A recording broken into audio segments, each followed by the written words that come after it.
Well, Darren, thanks for joining me today for a few moments. We're going to talk a little bit about your story and your journey with Christ. So before we get into that, maybe tell me a little bit about who you were before your relationship with Jesus. I grew up in a Christian family. Went to church Sundays, Wednesday nights prayer meeting, clubs. Went to a Christian school for a while. So I always knew God, and I knew there was a God. I didn't necessarily follow what He wanted me to do. I think because I lived in such a strict house that I chose to rebel. I think I had like pretty low self-esteem, and it like rebelling sort of brought, I don't know, it made me feel comfortable like rebelling out, doing lots of good things. But eventually I turned to drugs, started drinking alcohol, of course, and then started smoking marijuana, and then pretty much wasn't living a life for God. Even like I said, even though I knew that there was a God and I knew who God was, I wasn't living the way that He wanted me to. So for a lot of years, probably till I was 28, I did nothing but in and out of jail for different crimes, stealing, hurting my family, hurting people around me. I ended up being a heroin addict in the end. I mean, it progressively got to that point, but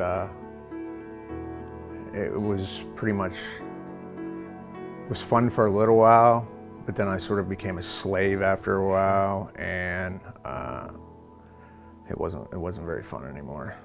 So it's interesting, a lot of times people think that when you get into some of those addictions, it's because you've been in a very dysfunctional upbringing and had a lot of challenges. But you came from a family of faith, but yet through rebellion, through decisions, you still went down a pathway. So it's not all about dysfunction per se.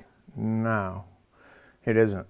I mean, there was some resentment there. I mean, now looking back on it, there was a little bit of resentment because even though my father believed in God, there was times where he wouldn't go to church. So me and my brothers were always like arguing like, well, why do we have to go if he doesn't go?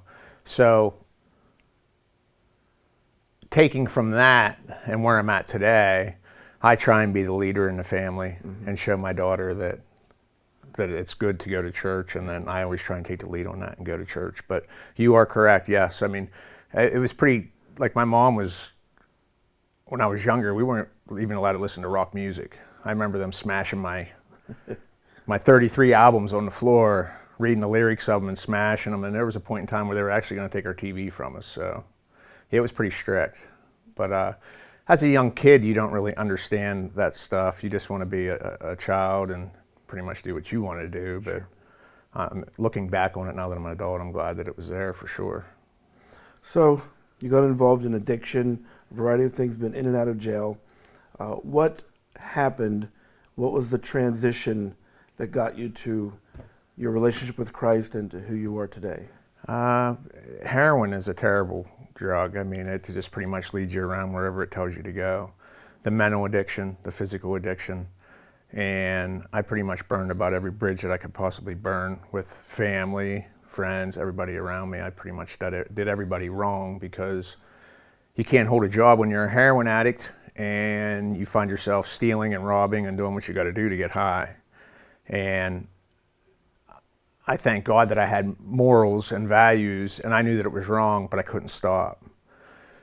So I caught a couple cases from stealing, burglary, whatever. There was a bunch of different ones. And it was to a point in my life where I was like, something's got to give. And I pleaded to the judge. I was in court, and I made up in my mind that I definitely I don't want to be a heroin addict anymore. It was terrible. And talked to the district attorney and talked to the public defender. And I was either going to go upstate to prison or go to a rehab, and I went to the rehab. And I remember the judge telling me, they're like, well, if you don't finish this rehab, and you commit another crime, you're going to go up to state prison. So that was another incentive not to commit another crime. But not only that, I did want to get clean. So I ended up going to rehab and getting clean, and I still wanted to use heroin for months after being there. And I remember them telling me in the program to be honest, don't lie, be honest with yourself. And at the program on, I forget what night it was, but they brought a woman in for church, and there was probably 10 out of 40 of us that would get down for this church. And she would lay hands on each one of us and pray on us. And I started to pray myself and asked the Lord to take the obsession away and the urge to get high away. And whenever she was laying hands on us praying, I felt the Spirit of the Lord come over me. And after praying every single day, and I still wanted to get high for a lot of months, mentally. Physically, the physical addiction was over. But I was honest with myself, asked the Lord to help me, and one morning I woke up and that obsession went away to get high. I didn't want to get high anymore. And it took quite a few months, a lot of months. But ever since then, I never turned back. Haven't did heroin again. Was it at that point, that experience, that you came back to Christ in a deeper way, in a sense? Absolutely. And going back, I mean, you're always taught about God, but I don't want to say seeing is believing, but there's always that, you're like, as a child, you're always like, you're always afraid that you're not saved because you're always told about hell. So you're like, oh Lord, I believe that you died on the cross for my sin, please, And during my active addiction, I was being tormented by demons. And I'm thankful to the Lord that actually happened. I mean, because of the fact that I know for a fact that there is a Lord, and there definitely is a hell after wrestling with demons. Yeah. But yes, you are correct. Yeah. So what has your journey been like since that experience? I've been blessed. Something crazy.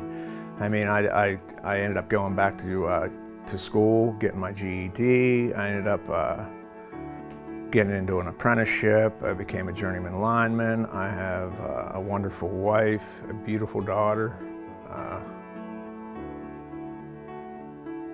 Definitely blessed. So there's someone, I often ask this, there's someone who is in a place where you were. What is something that you feel that you can say to them I've been in a lot of rehabs, and I'm going to say probably at least 6 or 7 of them, and never got clean. Whenever I used the Lord, I got clean. So that's my advice for them. Yeah. For sure. Well, it's good to see you here. I love to see you honor God and worship Him, get involved in Bible studies and different things. It's been very cool to watch you grow. And I just look forward to all the many ways God's going to continue to bless you and your family and all you do. Thank you. Thank you. Thank you.